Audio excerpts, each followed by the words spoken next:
This episode of the New Hampshire Business Show is sponsored by Everlasting Capital. If you're a small business and you need money and a bank won't give it to you, Everlasting Capital is here to help. In as quickly as a couple of days, you can have the funding your business needs for new equipment or anything else you need the capital for. So submit your application today and see how they can help you out. Hello everyone and welcome back to the New Hampshire Business Show. My name is Chris Pastrana and today, as you can see, we are in the Bellman Jewelers studio. They were awesome enough to lend it to us for today, which is great. And joining me is John Delaney, who is running for president in 2020. So I'll let him introduce himself. Sure. Well, thanks for having me. It's great to be in this terrific studio, actually. Yeah. So this is a great opportunity. So my name is John Delaney, and I am running for president. My background is I grew up in North Jersey to a blue-collar family. My dad was an electrician, first in my family to go to college, went to Columbia University, then went down to law school at Georgetown, where I met my wife, best thing that ever happened to me. Been happily married for 29 years. We have 4 amazing daughters. My wife is one of the leading nonprofit attorneys in the country, focusing on media literacy and kids. I became an entrepreneur. About a year after law school, I started my first business. Fortunately, I was good at it. The business became successful. I took it public. I was the youngest CEO in the history of the New York Stock Exchange when I was 33 and took my first company public. And built that up, sold it, started another business, took that public.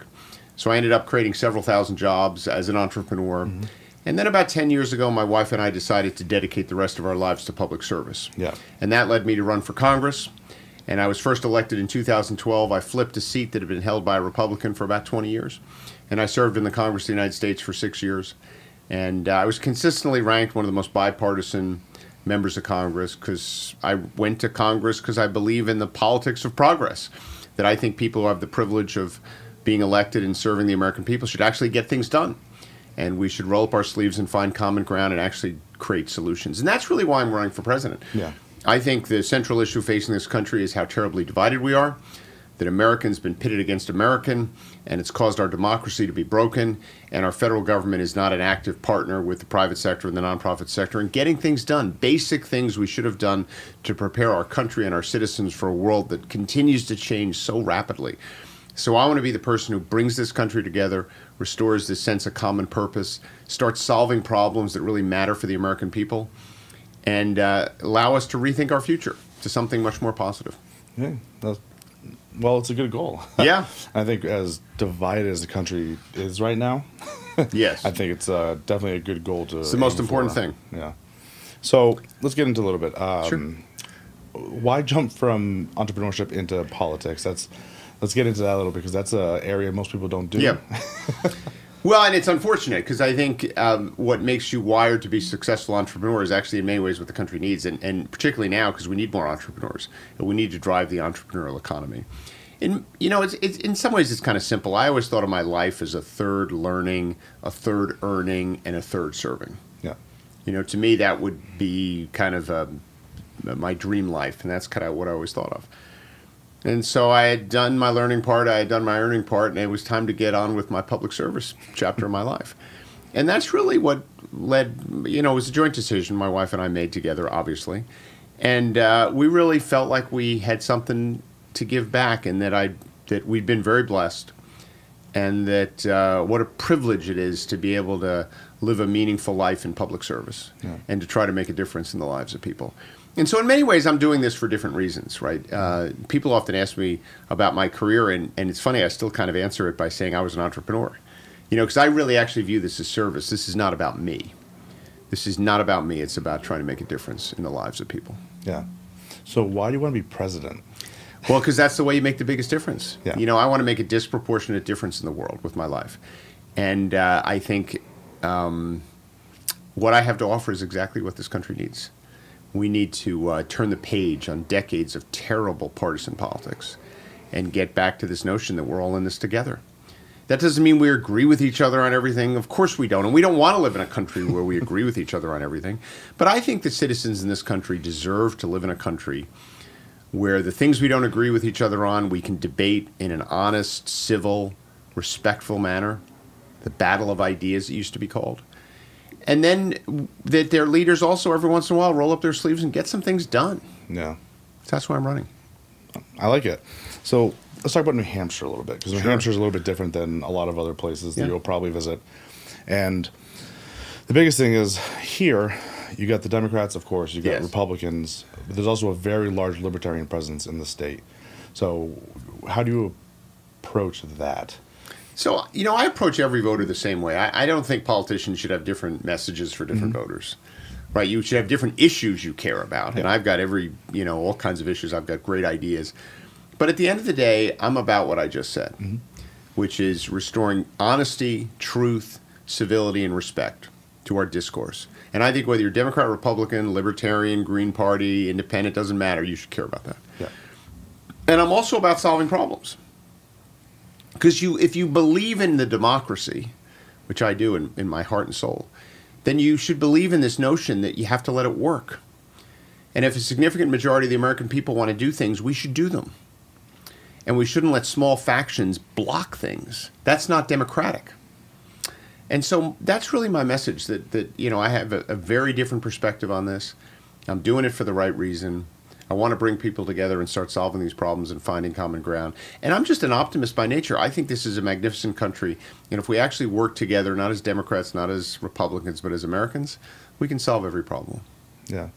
Well, it's a good approach. Yeah. I think it's a good outlook. It's the only approach, I think. Yeah.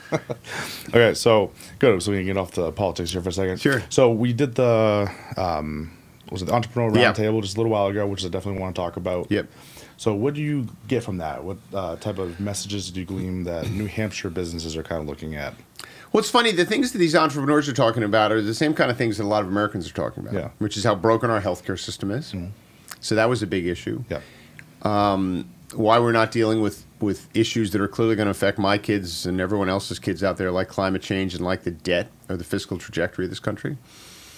And so a lot of the issues were the same. I think the things that are unique is, people are really worried about what's the economic future for places that aren't the big cities. Because the big cities are doing great. There's a massive kind of ability of big cities to attract talent and investment dollars. But a lot of Americans have been left behind by that. A lot of rural towns, you travel around this country, they're shrinking in population, they're being drained of their talent and opportunities. And it's hard to attract talent. There's workforce issues. People aren't investing. So that theme definitely came up. And again, as an entrepreneur, as a business builder, I think I'm uniquely capable of dealing with that. I mean, compared to anyone else, certainly, who's running for president, who most of them don't know anything about this stuff. So that was a big issue. Yeah. So let's get into that a little bit. You mentioned healthcare. Yeah. So let's talk about your healthcare platform. Sure. Because that was something that New Hampshire entrepreneurs were overwhelmingly interested in. Right. So I think everyone should have healthcare as a right. I think it's both a basic human right. I think we can afford it. We're clearly spending enough money on healthcare in this country. And I think it's actually smart economic policy. And let's talk about the last point for a second, because I think it's important. So when I started my first business, the only reason I was able to do that is because we were starting a young family at the time. But my wife worked at a company that had healthcare. So I was able to leave my company, give up my healthcare, and start a business. I would have never done that if she didn't have healthcare, because again, we were starting a young family. I would have felt like, I can't really do this. And it underscores, and I think it's even more true today, how many Americans are actually shackled to their job because of their healthcare. Yeah. And I just think, like, one of my kids may have 10 jobs. My dad, the union electrician, had one job. It probably made sense to tie healthcare to your job back then, but I don't think it makes sense going forward. So I've got a plan for universal healthcare that gives everyone healthcare as a right. But I'm not an ideologue like some of these people running. I don't think the government should be the only provider of healthcare. Because, in fact, I think we have ample evidence to suggest that the government, through the government healthcare programs, Medicaid and Medicare, actually doesn't pay enough. And if you only had the government providing healthcare, I think a lot of hospitals would close and the quality of the healthcare would go down. So I've got a plan, and it's fully paid for a universal healthcare system that everyone gets healthcare as a right, but they have options. They can buy commercial supplements or even opt out and buy commercial insurance. And I think it's the best plan for universal healthcare. Okay. So this is a good approach, so we can get into this a little bit. Because when a lot of people say universal healthcare, like you said, everyone kind of just assumes it's one thing, and it's that single payer system. So let's get into a little bit about the detail on that. Details matter on this. I actually kind of liked your approach because it's different than what everyone else thinks universal healthcare means. Yes. So this is the thing, and it's kind of a basic economic matter in some ways, right? So Medicaid, which is actually the largest healthcare program in this country, is the state-based program. And Medicaid only pays 80% of costs. So if you and I were running a hospital and we just took Medicaid, we'd lose 20% and we'd close pretty quickly. Medicare pays 95% of cost. So if we were running a hospital and we just took Medicare, we'd close as well. It'd take a little longer. Commercial insurance pays 115% of cost.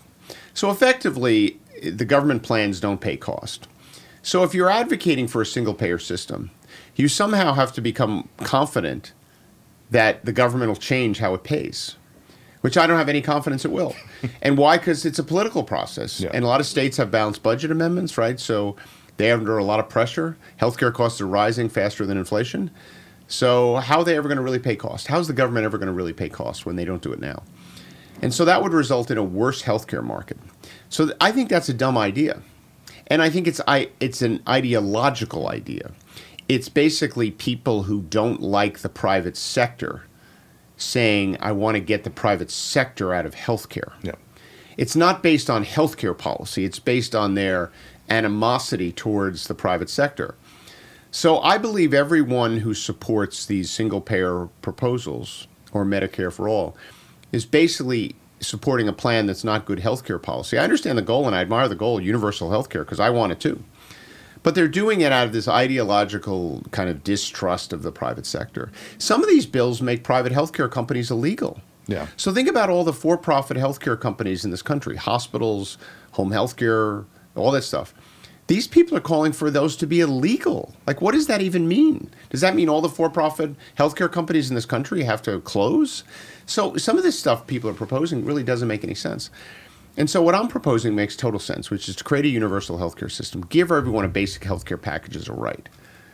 We'd roll Medicaid into that. So you'd have Medicare for everyone over 65.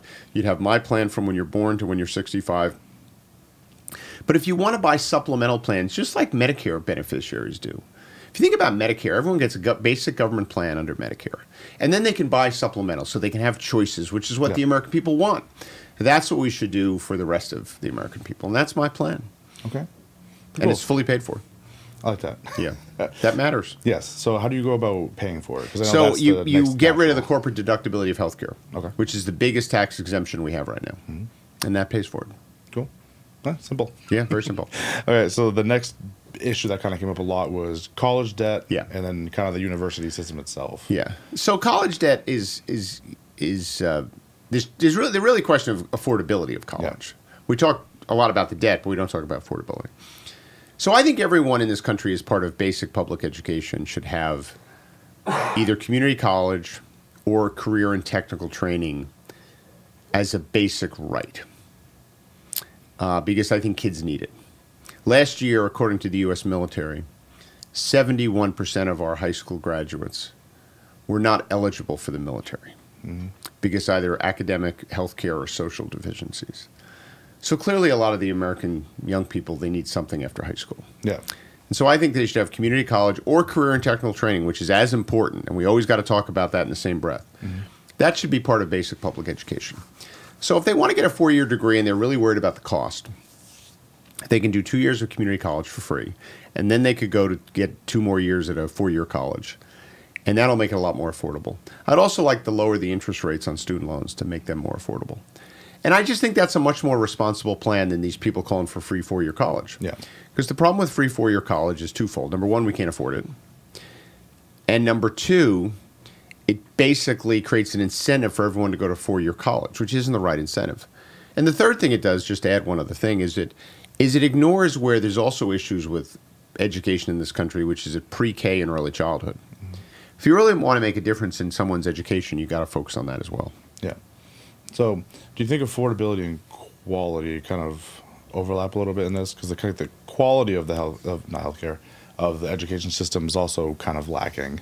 I don't know if you can even fix that from Well, I think, again, we need more responsibility in our whole society. We need more responsibility of our leaders, and citizens have to become, be as responsible as possible. And I think we should fund, through student loans and those kind of things, the government should fund programs that work. So if you're a school and you don't graduate your kids, you shouldn't get student loans because you're not doing your job. And I think young people need more financial literacy training in high school so that when they make decisions about going to school and borrowing money, they understand that the decisions that they make have consequences, right? So, you have to think about, like, are you ready to do this? Are you actually committed to doing this? Because if you borrow a bunch of money and you don't graduate, it's a problem. Yeah. But I do think we have to orient more of our educational funding towards results-driven educational experiences.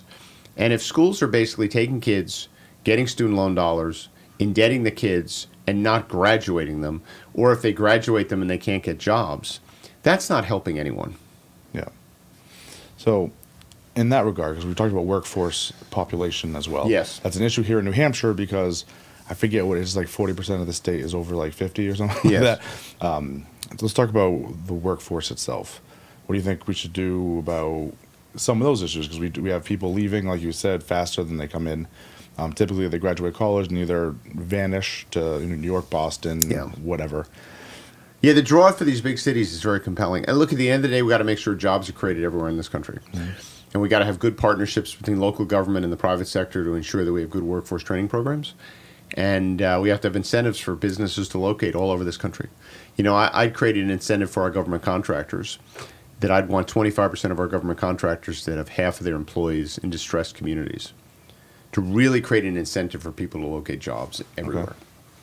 Okay. So how do you enforce that? I'm just curious. It's easy. So the government is the largest buyer of goods and services in the world. Yeah. We, the taxpayers, through government contracting, buy more stuff than anyone. Right now, we have preferences. We have preferences for women-owned businesses. For example, we have preferences for veteran-owned businesses. And what that means is, all things being equal, if you offer a competitive process, we favor, in our contracting process, those kind of firms. Not for everything, but for part of them. And I think we should do the same for companies that have committed to have employees in places that are economically struggling. I think those people should get a preference on a government contract. Because if they can deliver the same service, at roughly the same price, then I think it's in the interest of the United States of America and all of our citizens to make sure that government contracting jobs are located everywhere, not just in New York, Washington, D.C., and San Francisco. There's plenty of jobs there.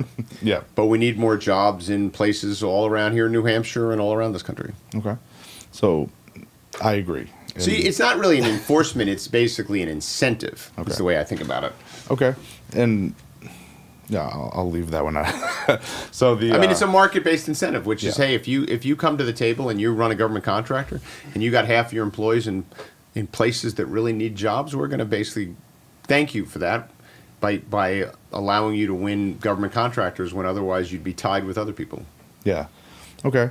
So we live in, like I said, we live in the land of libertarians.